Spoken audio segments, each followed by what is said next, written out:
Mutiara Hikmah Official, menyingkap hikmah di balik sunnah.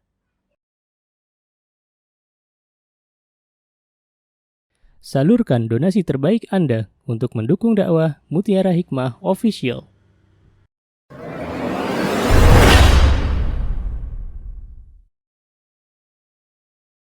Ibu-ibu, teman-teman yang saya cintai karena Allah, hari ini kita bahas yang keempat. Yang keempat, istrinya Rasulullah sallallahu alaihi wasallam adalah Hafsah. Siapakah beliau? Beliau adalah putri dari khalifah yang kedua, yaitu Umar bin Khattab radhiyallahu anhu. Jadi Hafsah itu adalah putrinya Umar bin Khattab radhiyallahu anhu. Baik. Hafsah dilahirkan ibu-ibu pada waktu Rasulullah sallallahu alaihi wasallam memerintahkan para pembesar Mekah kala itu yang mereka sedang berdebat meletakkan kembali Hajar Aswad setelah Ka'bah direnovasi. Jadi ada kisah zaman dulu kala bahwa dulu waktu Ka'bah itu direnovasi karena banjir, maka Hajar Aswad dilepas dulu. Nah, mereka para qabilah pembesar suku itu mereka berebut ingin mengembalikan kembali Hajar Aswad diletak semula. Semua ingin membawanya. Ya, sampai dikisahkan di dalam kitab sirah itu sampai akhirnya mereka akan saling bunuh-membunuh karena pengen sekali mengembalikan Hajar Aswad ke tempat semula. Dan subhanallah, Allah takdirkan ketika itu Rasulullah menengahi, ya subhanallah, dan Rasulullah menggelar surbannya, kemudian meminta mereka meletakkan Hajar Aswad di tengah dan setiap qabilah bisa membawa ujung sorban itu. Subhanallah. Dan ini bentuk sebagai kebijakan Rasulullah sallallahu alaihi wasallam, masyaallah. Dibawalah Hajar Aswad itu ke tempat semula dan semuanya akhirnya bisa membawa, subhanallah, dengan penuh kegembiraan. Yang awalnya mereka gotot-gototan pengen membawa Hajar Aswad, akhirnya semuanya bisa bawa. Nah, disitulah kala itu ibunda Hafsah lahir, ya masya Allah. Jadi Hafsah itu lahir manakala waktu itu orang-orang sedang berebut ingin mengembalikan Hajar Aswad ke tempatnya semula, masya Allah. Baik, dan subhanallah, kalau teman-teman tahu, ayahnya Hafsah yaitu Umar bin Khattab radhiyallahu anhu adalah seorang sahabi yang sangat luar biasa. Beliau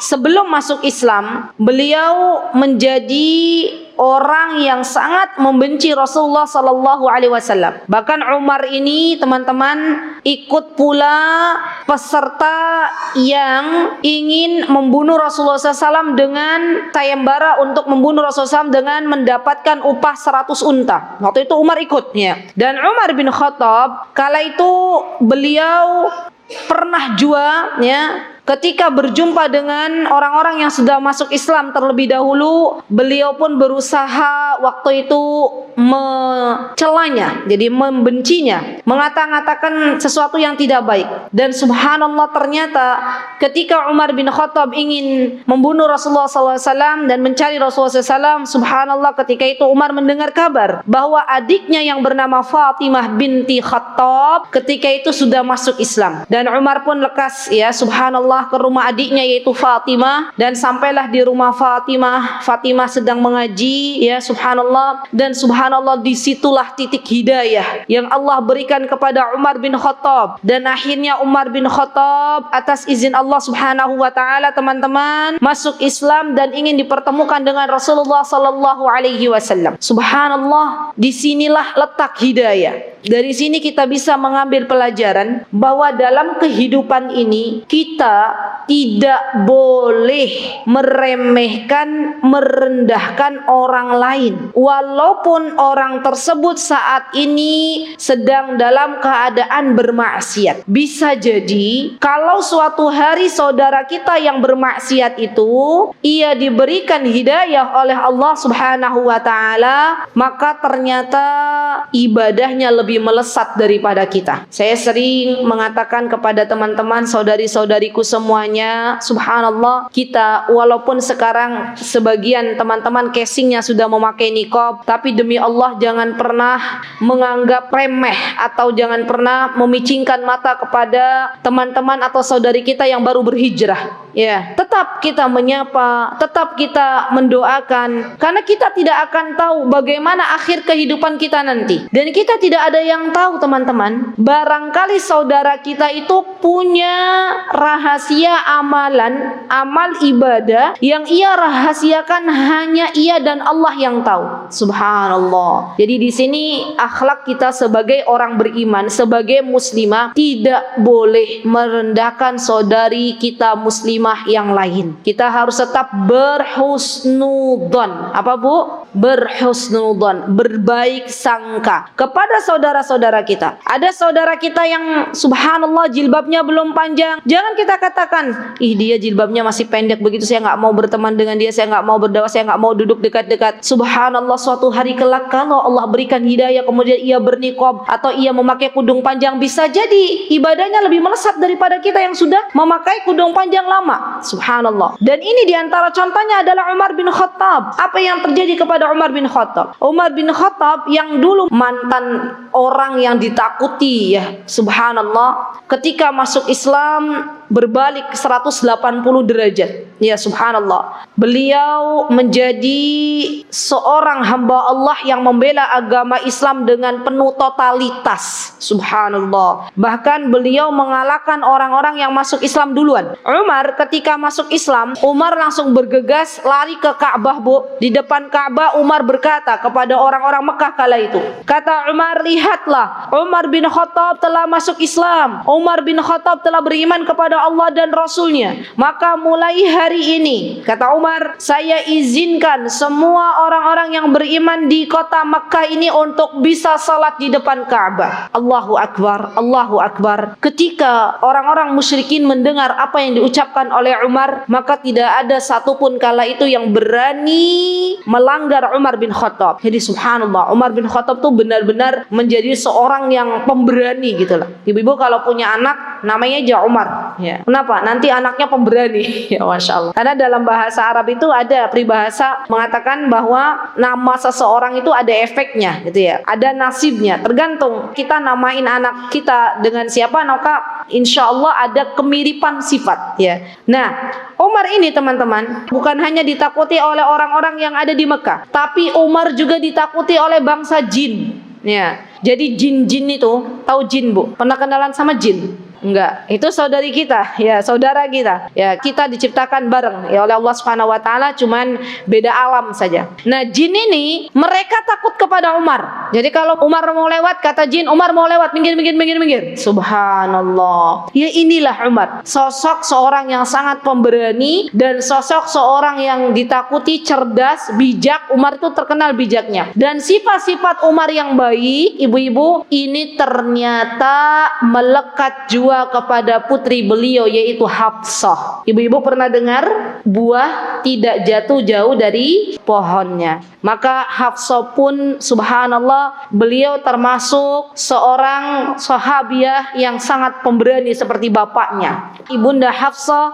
radhiyallahu anha, beliau juga orang yang amanah seperti bapaknya Umar bin Khattab. Ya Masya Allah. Jadi Umar ketika beliau menjadi seorang khalifah, ibu-ibu, Umar adalah seorang yang amanah. Ya, bagaimana tidak amanah? Umar kalau malam berkeliling, ya, melihat bagaimana keadaan rakyatnya. Suatu hari Umar melihat ada rakyatnya yang mengadu. Ya, mengadu kepada Umar, kata rakyatnya, saya menjadi seperti ini tidak ada yang bisa dimasak itu gara-gara Umar. Padahal yang diajak bicara Umar. Ya. Maka Umar langsung pulang ke Baitul Mal, mengambil gandum, mengambil daging, dan Umar memanggulnya untuk diberikan kepada ibu yang kelaparan ini. Subhanallah. Inilah Umar, sosok yang amanah. Begitu pula Ibunda Hafsah. Ibunda Hafsah ketika diberikan amanah untuk memegang mushaf, memegang lembaran-lembaran mushaf, maka Ibunda Hafsah juga menjadi orang yang amanah. Jadi di antara keutamaan Ibunda Hafsah, teman-teman, teman-teman adalah beliau termasuk orang yang diberikan amanah oleh Abu Bakar As-Siddiq radhiyallahu an untuk menyimpan lembaran-lembaran mushaf sampai akhirnya mushaf tersebut dikumpulkan dan disatukan sebagai mushaf dengan Ras Utsmani. Jadi dulu yang menyimpan adalah Ibunda Hafsah radhiyallahu anha. Nah, teman-teman yang saya cintai karena Allah, Hafsah sebelum menikah dengan Rasulullah sallallahu alaihi wasallam, beliau pernah menikah dengan seorang laki-laki yang bernama Khunais bin Hudzafah. Ya, jadi laki-laki ini Khunais bin Hudzafah pernah menjadi suami pertama Ibunda Hafsah. Dan Ibunda Hafsah serta Khunais, ya dulu Khunais juga pernah berhijrah ke sebuah negeri yaitu Habasyah. Ya. Dan subhanallah, beliau juga pernah pergi ke Yathrib atau nama lain dari Madinah An-Nabawiyah. Subhanallah. Pada tahun 2 Hijriah terjadilah sebuah peperangan yang sangat dahsyat. Kira-kira peperangan apa ibu-ibu? Ada apa dalam sejarah Islam? Peperangan Badar. Peperangan Badar itu terjadi pada tahun 2 Hijriah. Catat baik-baik. Kalau peperangan Uhud itu terjadi pada tahun 3 Hijriah. Jadi kalau peperangan Badar terjadi pada tahun 2 Hijriah. Dan pada waktu itu Khunais bin Hudzafah ikut dalam peperangan Badar. Ibu-ibu tahu belum bagaimana sejarah peperangan Badar? Apakah sudah tahu? Belum. Peperangan Badar itu sebenarnya awalnya bukan peperangan. Awalnya itu kaum muslimin mencegat beberapa kafilah dagang dari orang-orang Quraisy yang melewati kota Yathrib. Dan kala itu ternyata mereka melawan dan akhirnya terjadilah sebuah pertempuran di bulan Ramadan di mana jumlahnya kaum muslimin kala itu sangat-sangat sedikit. Ya, kalau dibandingkan dengan jumlahnya orang-orang Quraisy. Subhanallah, di peperangan Badar itu, teman-teman yang saya cintai karena Allah banyak menurunkan tentara-tentaranya. Di antaranya siapa yang Allah turunkan? Di antaranya adalah para malaikat. Ya. Pernah kalau teman-teman dengar ada kisah yang mana ini dikisahkan oleh Abu Sufyan. Kala itu Abu Sufyan belum masuk Islam. Abu Sufyan kembali ke kota Makkah dan berjumpa dengan kawan-kawannya. Kemudian ia bercerita kepada kawan-kawannya, kata Abu Sufyan, tidaklah saya melihat di peperangan Badar kecuali banyaknya tentara-tentara yang memakai kuda tapi kudanya tidak napak di bumi. Ya. Dan saya melihat, kata Abu Sufyan, apa kata Abu Sufyan, banyak orang-orang terpenggal kepalanya tapi di depannya nggak ada orang. Ya. Jadi memang itu kisahnya tadi di peperangan Badar itu banyak Allah turunkan malaikat-malaikat. Subhanallah.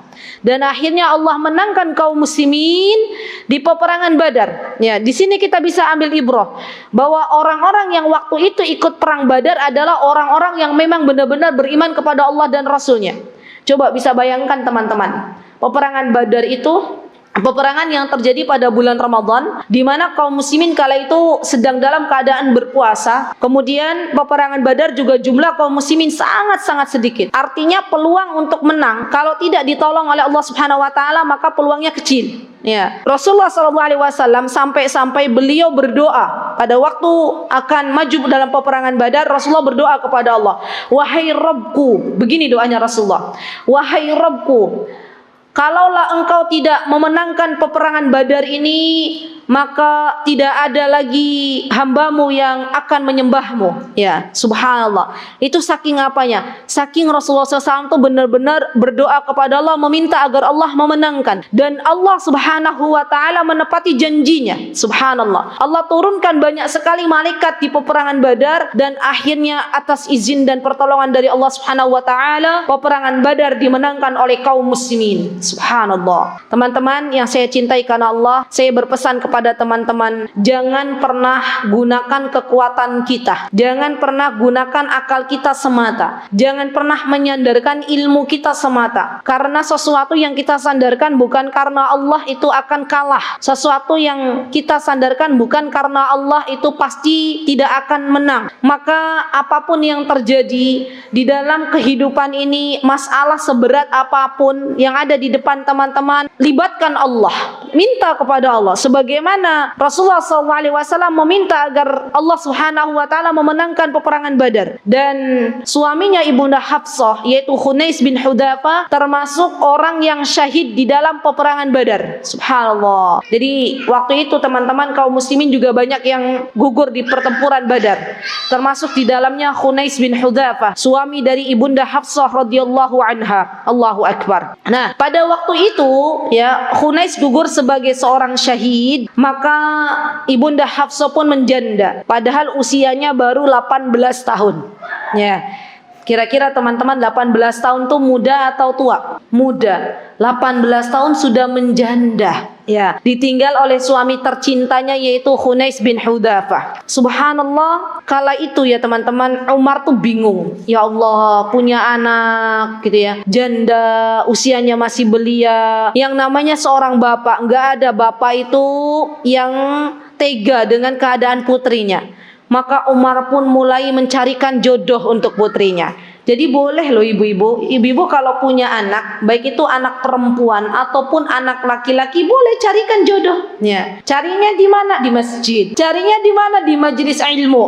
Wah, ini kayaknya sudah saya incar ini besok jadi menantu saya. Wah, itu boleh, silahkan ya. Nah, daripada anak kita yang nyari nggak tahu mana yang baik mana yang tidak. Ya sama, Umar pun ingin mencarikan jodoh yang salih untuk Hafsah, putri tercintanya. Umar mendatangi Utsman. Ya subhanallah. Nih ibu-ibu nih, Umar nggak malu. Umar pengen Hafsah mendapatkan lelaki terbaik di dalam kehidupannya. Maka Umar pun menawarkan Hafsah kepada Utsman.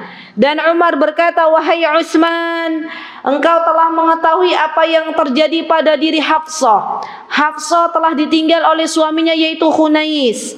Maka wahai Utsman, apakah engkau bersedia untuk menikah dengan Hafsah? Apa jawaban Utsman, Bu? Umar loh yang datang. Kira-kira jawaban Utsman iya atau tidak?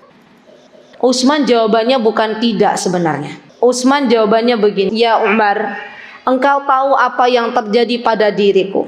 Ternyata Utsman itu ibu-ibu baru saja Utsman ditinggal wafat oleh istri tercintanya yaitu Ruqayyah. Ya, jadi Utsman itu sebelum menikah dengan Ummi Kulsum itu adiknya Ruqayyah, maka Utsman menikah dulu dengan Ruqayyah. Siapa Ruqayyah? Ruqayyah itu putrinya Rasulullah sallallahu alaihi wasallam yang kedua. Jadi putri pertamanya ada Zainab, putri keduanya ada Ruqayyah, putri ketiganya ada Ummi Kulsum, putri keempatnya ada yang namanya Fatimah. Nah, Ruqayyah ini dinikahi oleh Utsman. Kemudian Ruqayyah jatuh sakit, ibu-ibu, dan meninggal tepat pada waktu kaum muslimin memberikan kabar gembira kemenangan Badar. Jadi Utsman itu termasuk laki-laki yang tidak ikut perang Badar karena merawat istrinya. Dan pada waktu ada informasi kemenangan perang Badar, kala itu Utsman sedang menggali kuburan istrinya yaitu Ruqayyah. Maka kata Utsman, wahai Umar, untuk saat ini saya belum mau menikah karena masih sedih, baru ditinggal oleh istri tercintanya. Subhanallah, lembut banget Utsman ya ibu-ibu ya. Padahal boleh Utsman itu nikah. Yang namanya laki-laki itu nggak ada iddahnya. Hari ini ditinggal wafat oleh istrinya, besok mau nikah lagi boleh atau tidak? Boleh, kan gak ada larangan. Tapi Utsman tuh hatinya lembut banget. Kata Utsman, saya belum bisa melupakan Ruqayyah gitu ya, Masya Allah, bahasanya begitulah. Maka Umar pun akhirnya tidak memaksa Utsman. Umar datang ke siapa kira-kira ibu-ibu? Setelah ditolak oleh Utsman, Umar pun lihat mana laki-laki terbaik untuk putri tercintanya. Kira-kira datangi siapa? Mendatangi Abu Bakar As-Siddiq. Ya subhanallah, beliau berusaha untuk menawarkan Hafsah kepada Abu Bakar As-Siddiq. Kata Umar, wahai Abu Bakar, engkau tahu apa yang terjadi pada putriku yaitu Hafsah. Ya, akankah engkau bersedia menikahi Hafsah? Jawaban Abu Bakar kira-kira iya atau tidak ibu-ibu? Tidak juga. Abu Bakar jawabannya nggak langsung tidak. Ya enggak. Abu Bakar jawabannya, wahai Umar, ya, bukannya saya tidak mau menikah dengan putrimu Hafsah, tapi saya pernah mendengar Rasulullah nyebut-nyebut Hafsah gitu ya. Saya ndak enak, barangkali Rasulullah SAW pengen sama Hafsah, gitulah istilahnya. Maka Abu Bakar pun tidak memberikan jawaban iya atau tidak. Ya, Umar pun kira-kira pulang dongkol apa enggak, Bu? Enggak dongkol. Umar bingung. Ya Allah, siapa yang mau menikahi putriku gitu ya. Akhirnya beliau datang kepada Rasulullah SAW, ya, dan beliau curhat kepada Rasulullah SAW. Ya Rasulullah, aku datang kepada Utsman. Utsman bilang belum mau menikah karena baru ditinggal wafat oleh istrinya. Aku datang kepada Abu Bakar. Abu Bakar malah bingungin, nggak iya nggak tidak gitu. Ya Rasulullah, bagaimana ini ya Rasulullah? Apa jawaban Rasulullah SAW? Kata Rasulullah SAW, wahai Umar, bersabarlah, maka Allah akan berikan kepada Utsman wanita yang lebih baik daripada Hafsah, dan Allah akan berikan kepada Hafsah laki-laki yang lebih baik daripada Utsman dan Abu Bakar. Kira-kira siapa laki-laki yang terbaik? Rasulullah sallallahu alaihi wasallam. Dua-duanya dapat yang terbaik. Utsman dapat Ummi Kulsum, putrinya Rasulullah sallallahu alaihi wasallam, dan Hafsah pun dapat Rasulullah sallallahu alaihi wasallam. Subhanallah, Allahu akbar. Ya subhanallah. Maka Hafsah pun menikah dengan Rasulullah sallallahu alaihi wasallam. Subhanallah. Dan beliau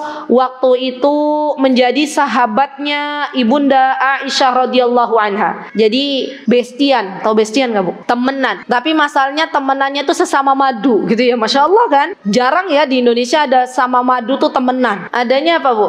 Sesama madu. Jadi ini benar-benar Hafsah sama Aisyah itu benar-benar temenan gitu loh. Subhanallah. Wallahu taala alam, apa yang menjadikan mereka ke akhirnya jadi berteman, ya subhanallah. Dan Hafsah ini juga subhanallah termasuk wanita yang cerdas. Masya Allah. Sama seperti bapaknya Umar juga sama. Beliau juga adalah laki-laki yang cerdas. Sampai ada beberapa hadis yang diriwayatkan oleh Ibunda Hafsah radhiyallahu anha, ya subhanallah, dan beliau diberitahu oleh Rasulullah SAW bahwa beliau Ibunda Hafsah akan menjadi istri Rasulullah SAW di dalam surga. Jadi semua ummahatul muminin, kenapa istri-istri Rasulullah itu ibu-ibu dilarang untuk menikah sepeninggal Rasulullah SAW? Karena mereka kelak akan menjadi istri Rasulullah SAW di surganya. Ya subhanallah. Jadi tidak benar kalau ada berita sepeninggal Rasulullah SAW istri beliau pernah menikah, nggak benar. Yang ada semua istri Rasulullah SAW ketika Rasulullah SAW sudah meninggal dunia, maka tidak ada satupun yang boleh menikah. Masya Allah ya. Apa hikmahnya? Karena mereka akan berkumpul kembali dengan Rasulullah Sallallahu Alaihi Wasallam. Baik. Oh iya, ibu-ibu yang saya cintai karena Allah, kalau kita berbicara masalah Hafsah, artinya kita berbicara tentang lembaran-lembaran Al-Quran. Ya. Jadi dulu pada waktu di zaman Khalifah Abu Bakar As-Siddiq radhiyallahu anhu, banyak orang-orang yang akhirnya murtad kembali. Ya, banyak orang-orang yang awalnya beriman kepada Rasulullah SAW, kemudian mereka tahu ketika Rasulullah SAW wafat, mereka kembali lagi tidak beriman, dan muncul beberapa nabi palsu. Di antaranya adalah Musailamah Al-Kadzab. Nah, ketika itu subhanallah, dalam peperangan ya, yaitu yang dinamakan dengan perang Yamamah. Perang namanya perang Yamamah. Banyak dari kalangan kaum muslimin, termasuk dari kalangan para hufad, para penghafal Al-Quran yang meninggal dunia. Sampai-sampai ada yang menyebutkan di antaranya jumlahnya sampai 700 orang. Ya, jadi banyak para sahabat yang memiliki hafalan Al-Quran, mereka meninggal dunia. Ya subhanallah, dalam peperangan Yamamah. Maka Zaid bin Thabit, ibu-ibu kalau tahu siapa Zaid bin Thabit? Zaid bin Thabit itu penulis wahyu. Beliau berkata kepada Abu Bakar As-Siddiq agar mengirim utusan, ya, mengirim utusan setelah terbunuhnya para sahabat dalam peperangan yang lama, ya. Dan ketika itu Umar bin Khattab ada di dekat Abu Bakar As-Siddiq. Maka tercetuslah sebuah ide agar segera mengumpulkan lembaran-lembaran mushaf yang masih ada. Jadi yang masih tersisa agar dikumpulkan, karena banyaknya para hufad, para penghafal Quran yang kala itu gugur syahid di medan peperangan Yamamah. Ya Masya Allah. Dan subhanallah, akhirnya ibu-ibu yang diberikan amanah untuk menyimpan lembaran-lembaran mushaf Al-Quran Ya, subhanallah, awalnya itu bukan Hafsah, awalnya banyak yang diberikan amanah untuk menyimpan lembaran-lembaran Al-Quran. Maka akhirnya subhanallah, setelah Abu Bakar wafat radhiyallahu anhu, maka lembaran Al-Quran pun dititipkan kepada ibunda Hafsah radhiyallahu anha. Dan pada waktu Utsman bin Affan menjabat sebagai khalifah, maka Utsman pun mengirimkan utusan untuk mengambil lembaran Al-Quran yang ada di tangan ibunda Hafsah. Dan kita tahu teman-teman bahwa ternyata ibunda Hafsah adalah orang yang amanah. Ya, beliau tidak menambahkan barang sedikit pun dan beliau pun tidak mengurangi barang sedikit pun. Subhanallah. Dan beliau Utsman bin Affan akhirnya menunjuk beberapa sahabat, di antaranya adalah Zaid bin Thabit, ada Abdullah bin Zubair, ada Sa'id bin As dan Abdurrahman bin Harith untuk menyalin mushaf kembali dari lembaran-lembaran, kemudian dibukukan kembali, subhanallah, dan akhirnya terciptalah atau terbuatlah ada yang namanya mushaf Rasm Utsman. Dari situ kisah di mana dulu Al-Quran itu belum dibukukan seperti yang sekarang kita baca. Jadi dulu itu berada dalam dada-dadanya para sahabat. Ketika Al-Quran turun, ya, wahyu turun, maka biasanya Rasulullah SAW mengajarkan para sahabat, dan mereka, kata Abdullah bin Mas'ud, tidaklah kita berpindah ke satu ayat dengan ayat yang lainnya kecuali kita benar-benar telah memutkinkannya, telah mentadabburinya dan mengamalkannya. Subhanallah. Begitulah para sahabat ridwanullahi alaihim. Ketika mereka bermuamalah, ya, berhubungan baik dengan Al-Quran, mereka tidak sebatas hanya membaca, ibu-ibu, tapi mereka juga berusaha untuk mengkaji kembali apa isi dari wahyu yang diturunkan oleh Allah Subhanahu wa taala, dan tidak berhenti sampai di mengkaji, mentadaburi, tapi mereka juga berusaha untuk mengamalkannya. Subhanallah. Sampai akhirnya Allah Subhanahu wa taala menjadikan para sahabat itu mereka berakhlak seperti yang mereka ketahui dari Al-Quran. Dan ini penting bagi kita. Jadi yang namanya Al-Quran itu bukan hanya dibaca, bukan hanya ditadabburi, bukan hanya dihafalkan, tapi lebih dari itu adalah diamalkan. Masya Allah. Baik. Nah, ibu-ibu yang saya cintai karena Allah, kemudian pada tahun ke-41 Hijriah, subhanallah, ibunda Hafsah, ya, radhiyallahu anha kembali kepada Allah Subhanahu wa taala, dan jenazah beliau disalatkan oleh gubernur Madinah kala itu, yaitu Marwan bin Hakam, dan dikuburkan di pemakaman Baqi di kota Madinah. Ibu-ibu, kita kalau sudah ada di Madinah, dan saya berdoa di sore hari yang mulia ini, semoga ibu-ibu semua yang hadir di sini kelak Allah mudahkan untuk bisa mengunjungi kota Nabi. Amin, Allahumma amin. Tapi nanti kalau sudah sampai sana, ibu-ibu jangan memaksakan diri pengen ziarah ke pekuburan Baqi, karena yang ziarah, yang berkunjung ke pekuburan Baqi khusus untuk kaum pria. Nggak boleh. Nanti di sana ada polisi, kalau tahu ada wanita yang masuk dilarang. Ibu-ibu nggak usah nangis. Ya Allah, pengen lihat kuburannya ibunda Hafsah gitu ya. Karena memang di sana tidak boleh perempuan masuk ke pekuburan Baqi. Yang ada adalah para laki-laki. Suami kita boleh, anak laki-laki kita boleh, ya.